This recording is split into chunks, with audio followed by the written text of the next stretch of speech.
I spend a lot of time in Colombia. When I'm in Colombia, it's cash. Cash is king. I always use cash. Um, because I don't really use Uber in Colombia. I use this other app called Cabify, which is it's like Uber, but it's connected through taxis.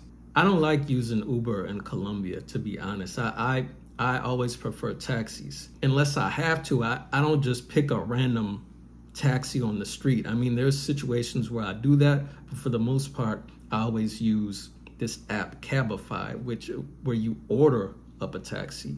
And it works just like Uber. The only difference is it uses taxis instead of Uber, because I don't know if it's illegal now, but my experience, Uber has always been illegal in Colombia, and not that that really matters because everybody still uses Uber anyway.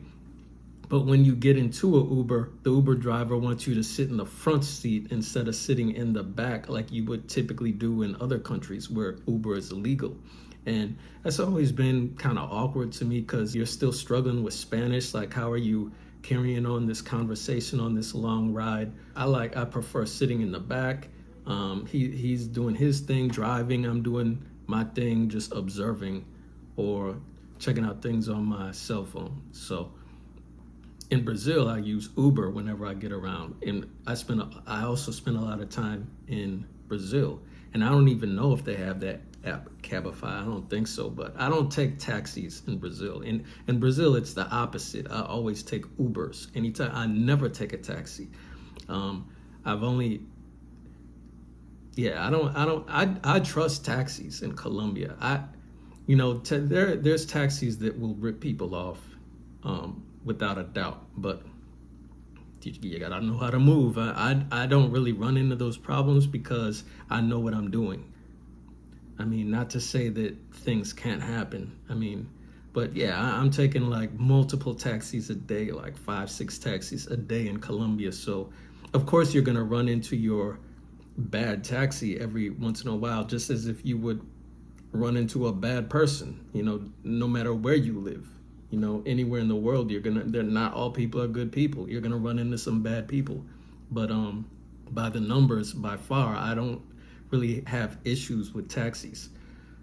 It's because if I need to get home, I'm dialing it up on my app.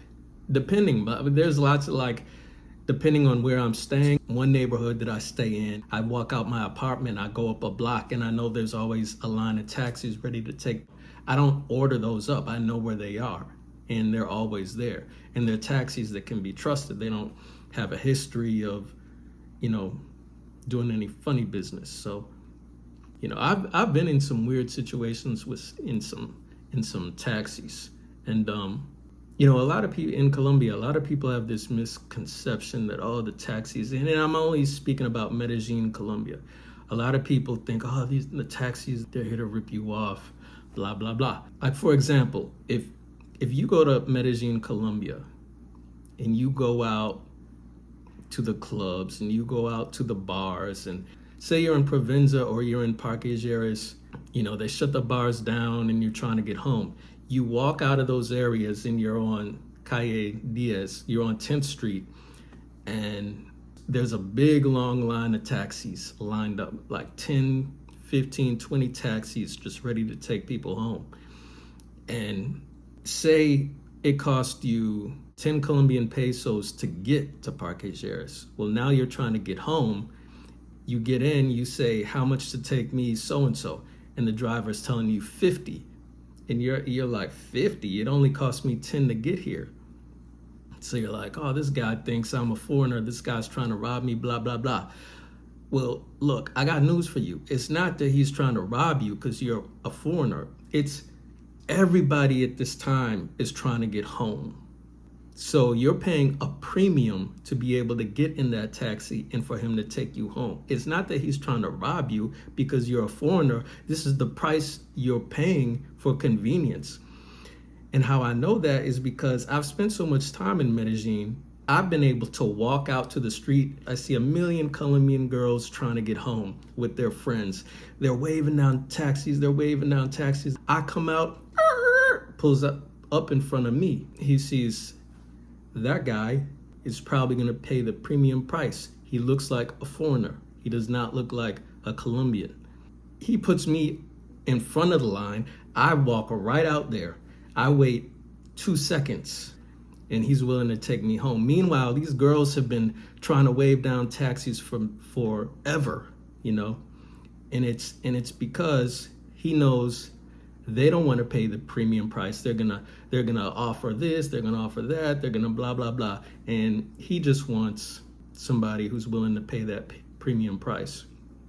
And yeah, you're paying more, but what you're paying for is convenience. You're paying for the convenience of not having to wait. You just want to go home. You're not trying to wait 30 minutes for a taxi, for an Uber. You go outside, you wait for those clubs to shut down, and then you go out on 10th Street and try using an Uber. You'll be waiting forever because everybody's trying to use Uber at that time.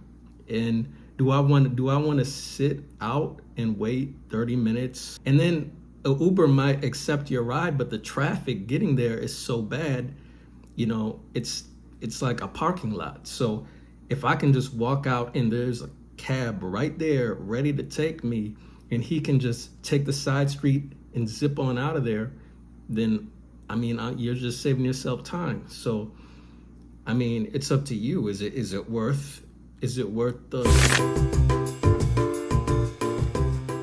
So, and coming to think about it, I got some wild taxi stories. Maybe I'll make a separate video about a series about taxi stories, but might have to put those behind a Patreon. Anyway, so yeah, anytime. Oh, and when I use Cabify, I'm pretty sure when I use Cabify, I always pay in cash.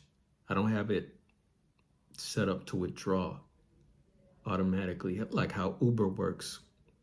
You can even set up Uber to take cash, but anytime I use Uber, I just have it automatically deducted from the card. But yeah, so in Brazil, I never take taxis. In Colombia, I always take taxis. In Brazil, I always take Uber. I don't ever take taxis. And I'm talking less than 1% will I take a taxi. In Colombia, it's probably more like 5% Uber, 95% taxi. But it's flipped. Maybe I'll make another video about how to avoid getting scammed by taxis, or how to pick out the right taxis. Yeah, there are taxi drivers lined up trying to take advantage, definitely. But for the most part, to be smart so that you don't get put in a strange position where you get to your destination and realize, whoa, this is way more expensive than what I thought. Always ask first before you get into the taxi. Ask how much it's going to be. That way you're not hit with sticker shock once you get to your destination. But yeah, for the most part, it's just the premium price in order for you to get home. So don't trip. Don't think, oh, it's because I'm a gringo, oh, because I'm a foreigner, oh, because I'm black. No, it's not that. Like, yeah, because he probably thought you were a foreigner, he put you in front of the line because he knew you weren't going to sit there and complain about the price. And he's knowing these other people, all these hundreds of other people trying to get home are all going to nickel and dime and blah, blah, blah. He's trying to make his money, you know?